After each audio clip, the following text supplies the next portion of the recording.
কাকুমণির মুখোশ খুলে দিল পেখম। দেখে অবাক হলো আবির। সম্পূর্ণ জানতে ভিডিওটিতে একটি লাইক করে প্রথম থেকেই দেখতে থাকো।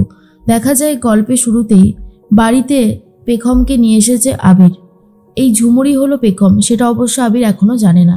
কৌশিকীর সাথে কথা বলতে থাকে আর বলে, যে অন্যায় তুমি করেছো তার শাস্তি তুমি পাবেই। তোমাকে ভালো কথা বলছি, তুমি এক্ষুনি এই বাড়ি ছেড়ে চলে যাও।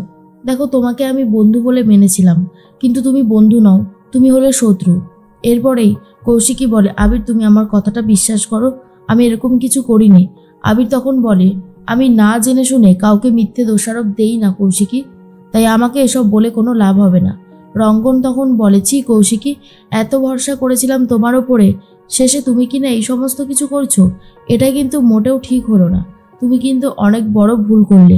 কৌশিকী তখন বলে, রঙ্গনদা তুমিও বিশ্বাস করো যে আমি এরকম করেছি? রঙ্গন তখন বলে, আবির নিশ্চয়ই মিথ্যে কথা বলছে না, আর তোমার সাথে তো আবিরের কোনো শত্রুতাও নেই, তাহলে আবির কেনই বা মিথ্যে বলবে? আবির হয়তো ঠিকই বলেছে। এরপর আবির বলে, কৌশিকী যেটা করেছে সেটাকে অন্যায় করা বলে। আজকে একটা মেয়ের জীবনকে অতিষ্ঠ করতে যাচ্ছিলে তুমি, ওকে তুমি বাইরে পাচার করে দিচ্ছিলে, এর থেকে বড় অন্যায়ের আর কি আছে? আমি যদি এই কেসটা নিয়ে গিয়ে পুলিশকে বলি, বিশেষ করে তোমার এই কেসটা, তাহলে কিন্তু তোমার জেল হয়ে যাবে, সেটা কি তুমি জানো? তখন স্বর্ণালী বলে, আবির তোর কোথাও ভুল হচ্ছে না তো? আমার মনে হয় তোর কোথাও ভুল হচ্ছে, হয়তো কৌশিকীর গলা নকল করে কেউ ফোন করেছিল, অন্য সিম দিয়ে ফোন করেছিল। আবির তখন বলে, মা এসব ব্যাপারে তুমি ঢুকো না, কারণ তুমি যত ঢুকবে তত বেশি কষ্ট পাবে। এই মেয়েটাকে তো তুমি সব থেকে বেশি ভরসা করেছিলে, ভালোবেসেছিলে, আর ও কি করলো? অন্যায় এটা করলো। সেই জন্যই বলছি, তুমি যদি ওকে সাপোর্ট করো, একটা সময় গিয়ে তোমারও আক্ষেপ হবে, করো না সাপোর্ট। এরপরেই কৌশিকী বলে, ঝুমুর ঝুমুর ঝুমুর, তুমি কি সবসময় ঝুমুরকেই ভালোবেসেছ? এই যে বলছো মুখে স্ত্রীর সম্মান দেবে না, কিন্তু ঠিকই তো ঝুমুরকে আবার এই বাড়িতে ফিরিয়ে আনলে। আবির তখন বলে, ঝুমুর আমার রেসপন্সিবিলিটি, তুমি সেটা জানো না? ওর যদি কিছু হয়ে যায়, আমি তো ওকে বিয়ে করেছিলাম, সেটা তো সবাই দেখেছে, আমাকেই তো সবাই এসে ধরবে। এই কথাটা কি তুমি বুঝতে পারছো না কৌশিকী, নাকি না বোঝার চেষ্টা করছো? কোনটা? কৌশিকী তখন বলে, আমি শুধু এটাই চেয়েছিলাম ঝুমুরের কাছ থেকে তোমাকে দূরে নিয়ে যেতে, যাতে তোমার ঝুমুরের প্রতি মন না থাকে। আবির, আমি তোমাকে ভালোবাসি, বারবার তুমি আমাকে রিফিউজ করছো, সেটা আমার ভালো লাগছে না। আবির তখন বলে, কিন্তু আমি তো তোমাকে ভালোবাসি না, এটা তো মেনে নিতে হবে। আমি তোমাকে নিজের বন্ধু হিসেবেই দেখেছি, আর এখনও সেটাই দেখি।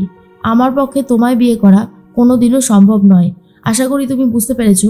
এরপরও যদি তুমি এই বাড়ি ছেড়ে চলে না যাও, তাহলে কিন্তু তুমি এবার আমার খারাপ রূপটা দেখতে চলেছো। তখনই কৌশিকী নিজের ব্যাগপত্র গুছিয়ে নিয়ে এই বাড়ি ছেড়ে চলে যাচ্ছে। স্বর্ণালীর অনেক খারাপ লাগে, কিন্তু কিছু করতে পারে না। এরপর আবির সিঞ্জিনীকে বলে, সিঞ্জিনী তুই এক কাজ কর, ঝুমুরকে ধরে ঘরে নিয়ে যা। সিঞ্জিনী তখন বলে, ঠিক আছে দাদাভাই। স্বর্ণালী তখন বলে, আবির আবির তুই কি চাইছিস? না না, আমি বুঝতে পারছি না যে তুই কি চাইছিস, এইরকম ভাবে আর কতদিন চলবে? আবির তখন বলে, কেন কতদিন চলবে মানেটা কি?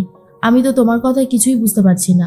তখনই স্বর্ণালী বলতে থাকে, তুই মুখে বলছিস যে তুই ঝুমুরকে মেনে নিচ্ছিস না, কিন্তু ওকে আবার তুই বাড়িতে ফিরিয়ে নিয়ে আসলি, কাজটা কিন্তু ভালো হলো না।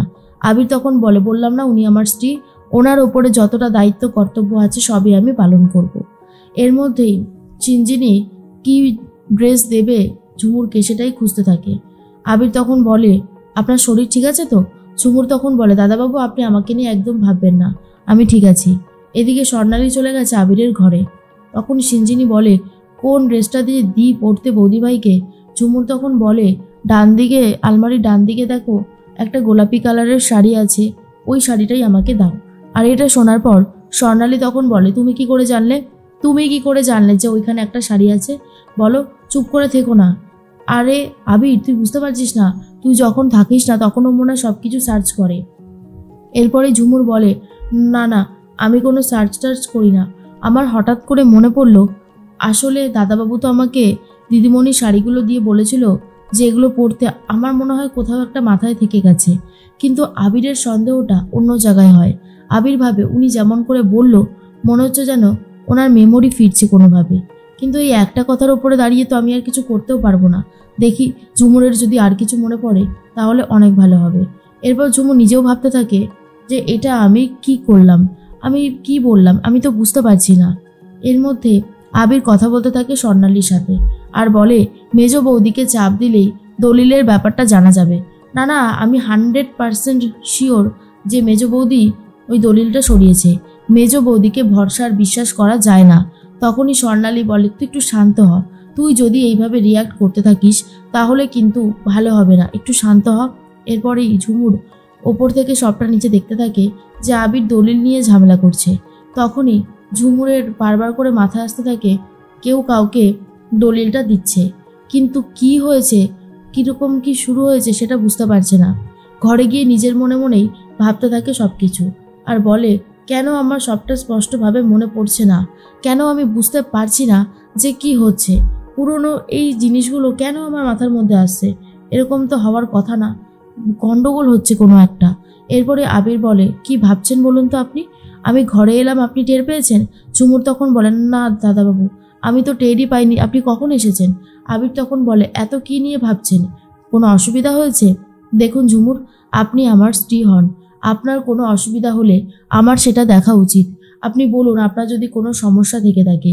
ঝুমুর তখন বলে, আমার কোনো সমস্যা নেই, আমি একদম ঠিক আছি, আসলে কিছু কিছু কথা আমার মনে পড়ে যাচ্ছিল, আমার না খুব অস্বস্তি হচ্ছে, কদিন ধরেই কিছু আবছা আবছা ছবি আমার মাথার মধ্যে ঘোরাফেরা করছে, কিন্তু আমি কিছুই বুঝে উঠতে পারছি না। তখনই শুনে আবির বলে, যেমন কি মনে পড়ছে? এরপর ঝুমুর বলে, আমার মনে পড়ছে ওই যে দলিলের কথা বলছিলেন আপনি, যে কেউ কাউকে দলিলটা দিচ্ছে, কিন্তু কে কাকে দিচ্ছে সেটা আমি মনে করতে পারছি না। এই সমস্ত কথা শোনার পরেই আবির তখন ভাবে, এইগুলো কি কোনোভাবে স্মৃতি ফেরার লক্ষণ? কিছুই তো বুঝে উঠতে পারছি না, তবে ব্যাপারটা ভালো করে ভেবে দেখতে হবে তো। অন্যদিকে স্বর্ণালী মনে মনে ভাবে, আমার ছেলের জীবনটা একেবারে শেষ করে দিল ওই মেয়েটা, আমি আর কিছুতেই মেনে নিতে পারছি না যে আমার ছেলের জীবনটা আর কোনো দিনও ভালো হবে না। ভেবেছিলাম কৌশিকীর সাথে বিয়ে দিয়ে আবিরের জীবনটা নতুন করে শুরু করাবো, কিন্তু সেটাও আর হলো না। এর মধ্যেই ঝুমুর আরও ভালো করে ভাবতে শুরু করে, আর তখনই হালকা হালকা কিছু স্মৃতি ভেসে ওঠে। আবির তখন বলে, আসলে কিছুক্ষণের জন্য হলেও তো আপনি মাটির নিচে ছিলেন, সেই জন্যই হয়তো আপনার দম বন্ধ আসছে, আপনি ওইসব কথাগুলোকে বেশি করে ভাবছেন। কিন্তু ঝুমুর বলে, না দাদাবাবু, সেরকম কিছু হলে তো হতোই, কিন্তু আমার অন্য কথা মাথার মধ্যে আসছে, যেটা আমি আপনাকেও বলে বোঝাতে পারবো না। মনে হচ্ছে যেন আমার একটা আগে অন্য জীবন ছিল, আমি অন্য জীবনে অনেক খুশি ছিলাম, অন্য সব কিছুই আমার মনে পড়ছে। আর এগুলো শোনার পর আবিরও বুঝতে পেরে যাচ্ছে যে ঝুমুরের ব্যাপারে আরও খোঁজখবর নিতে হবে। ঝুমুরি কি শেষে পেখম?